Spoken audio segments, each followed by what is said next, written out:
BizNews has done a series of interviews about governance and security problems in Clarens and surrounding areas in the Eastern Free State. President Cyril Ramaphosa has been invited to visit, but so far he hasn't turned up. However, Democratic Alliance leader John Steenhuisen is there, speaking to us from Clarens this morning. Welcome, Mr. Steenhuisen.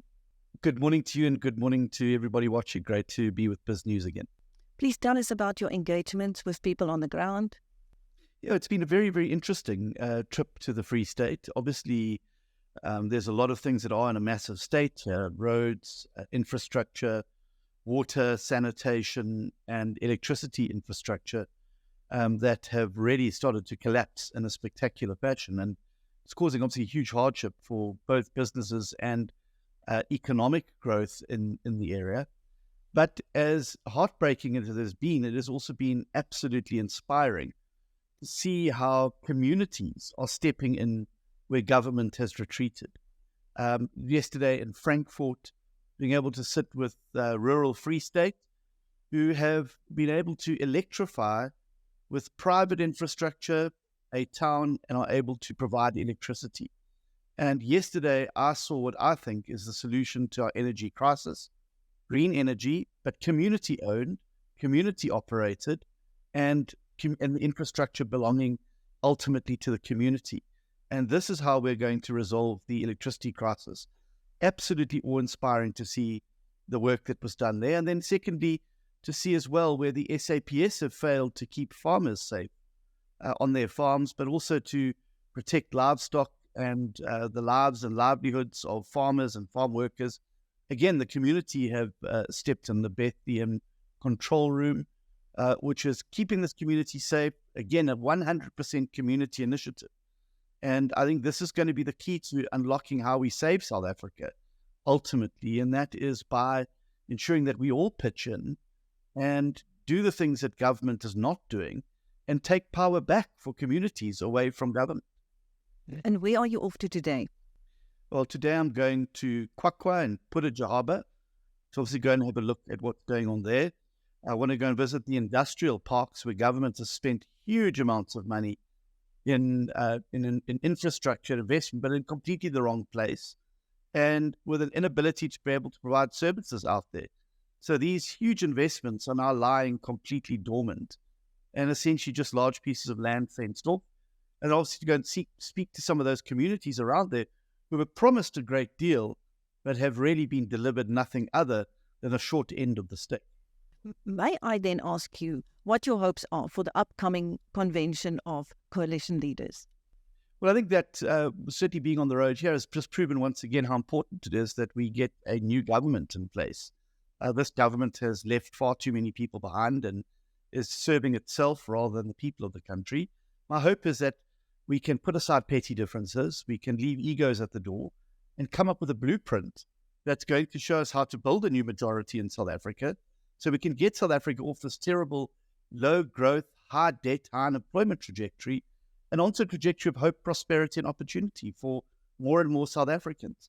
I'm more inspired now after the last 2 days that South Africans have the best intentions and the best ideas, and that there's nothing wrong with South Africa that can't be fixed by everything that's right with South Africa. We just need a government who's going to be on the side of the people and work for the people instead of enriching itself and instead of seeking opportunities to enrich connected individuals. I've seen what the power of communities and the power of people. Imagine if these people had a government that was working hand in hand with them and not against them. May I also ask you about issues of consensus at the past weekend's National Coalition Dialogue? Well, I think everybody agrees that we have to stabilize coalitions and find ways to do that.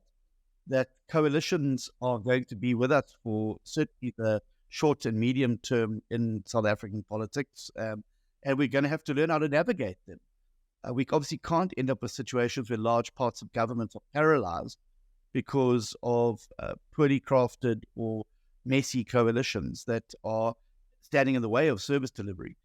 So I think there is consensus that we've got to manage it. I think it's a startling admission from the ANC that they are going to lose their majority next year, and that obviously gives me great hope for the Moonshot Pact, that we will be able to build that new majority and sweep them out of office next year. And so I think the consensus is that coalitions are here for a while, and we must learn how to manage them properly so that the people receive the services, and that we build professional civil services that can carry on operating, despite the fact that there may be coalition negotiations underway, or a civil service that's able to navigate changes in political administration. What is the enthusiasm like on the ground for a coalition government? Well, certainly last night, packed hall here in Clarens, people very, very excited. I think many people see next year's election as a hinge-of-history moment.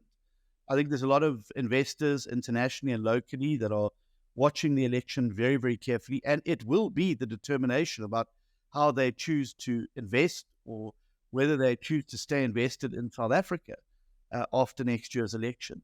So I think there's a lot of enthusiasm. I think there's a lot of desperation as well on the ground for some form of change, something that's going to break the logjam of despair, of unemployment, of low growth, and break through something completely different and new that's going to change the dynamic in South Africa.